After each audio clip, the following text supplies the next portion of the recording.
Hey, team, Hazel's Heroes here today, giving an update.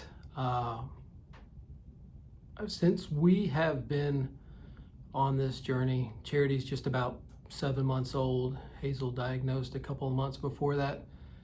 We were able to go to a type 1 diabetes camp in October, so several months after she got diagnosed.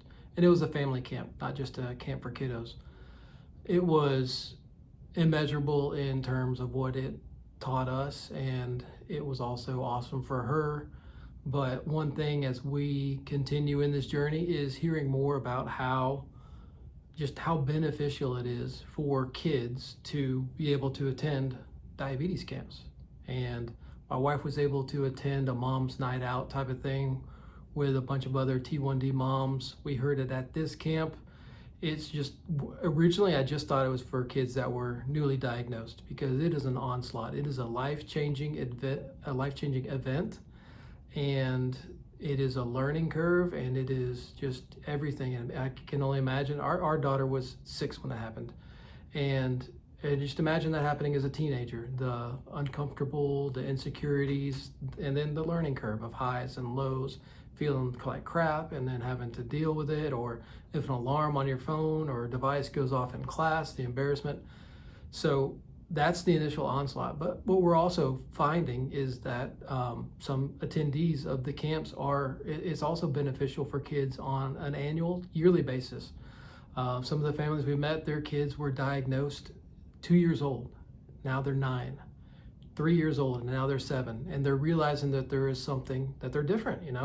They want to go be around other kids and see other kids, learn from other kids, but be amongst their peers that are going through the same things, the same trials, the same circumstances. And so that's where a 2-year-old, they're not good. That's family camps are great, but for the kids who come to realize, hey, we're 5 years into this, and they will benefit just as much as the newly diagnosed kid for type 1 diabetes camps. And so that's where Hazel's Heroes mission comes from, is helping those kids make sure that there's none, I don't want to say left behind, but none that are just unable to go.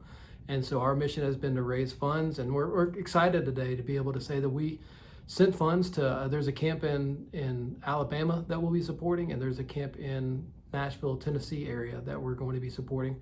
Today we're able to send to fund 3 kiddos to go to summer camp at Camp Seal Harris down in Alabama. So we're really excited about that. Thank you to everyone who's come alongside us in this early charity, again, being less than a year old, people who have started us from the get-go and supported us from the get-go, I should say. And those, we look forward to seeing what's going to happen here the remainder of 2026. We're still fundraising because we want to support more kids at Camp Sugar Falls here in the Nashville, Tennessee area. So we've got our work cut out for us here through the remainder of this summer and through the remainder of this year. But hopefully some of the events we have will be fun, and appreciate your support along the way. It feels good to give, and so today felt really good in a process, or in a journey where there's been so much pain and grieving and uncertainty, that, man, it just felt good to do some good today. And so to all those who have donated to us, I say thank you. It felt good to be able to do this today. And yeah, that's it. Take care. Have a great day.